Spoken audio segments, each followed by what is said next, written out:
കേരളത്തിലെ ആദ്യ തദ്ദേശീയ കത്തോലിക്ക സന്യാസിനി സഭ തെരേസ്യൻ കർമ്മലീത്ത സന്യാസിനി സഭയുടെ സ്ഥാപകയായിരുന്ന മദർ എലീഷ്യയെ ധന്യപദവിയിലേക്ക് ഉയർത്തപ്പെട്ടതിന്റെ കൃതജ്ഞതാ ബലിയർപ്പണം വരാപ്പുഴ കോൺവെന്റിൽ നടന്നു.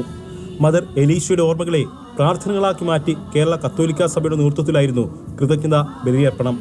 കഴിഞ്ഞ വർഷം നവംബർ 8-നാണ് ഫ്രാൻസിസ് മാർപ്പാപ്പ മദർ എലീഷ്യയെ ധന്യയായി പ്രഖ്യാപിച്ചത്. കേരളത്തിലെ സ്ത്രീകൾക്ക് സന്യാസത്തിന്റെ ബാലപാഠങ്ങൾ ജീവിച്ചു കാണിച്ച, കേരളത്തിൽ ആദ്യമായി ഒരു സന്യാസ സമൂഹ ജീവിതം ക്രമപ്പെടുത്തിയത് മദർ എലീഷ്യയാണ്.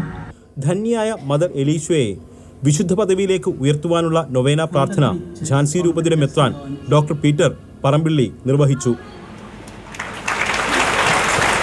ധന്യയായ മദർ എലീഷ്യയുടെ ചിത്രത്തിന്റെ അനാച്ഛാദന കർമ്മം തിരുവനന്തപുരം ലത്തീൻ അതിരൂപത മെത്രാപ്പൊലിത്ത ഡോക്ടർ തോമസ് ജെ നെറ്റോ നിർവഹിച്ചു. കേരളത്തിൽ സ്ത്രീ ശാക്തീകരണ പ്രവർത്തനങ്ങൾക്ക് നേതൃത്വം നൽകിയ ധന്യയായ മദർ എലീഷ്യയുടെ നാമത്തിലുള്ള സ്ത്രീ ശാക്തീകരണ അവാർഡ് ശ്രീമതി ലിമ ജോസിന് വരാപ്പുഴ അതിരൂപത മുൻ മെത്രാപ്പൊലിത്ത ഫ്രാൻസിസ് കല്ലറയ്ക്കൽ സമ്മാനിച്ചു.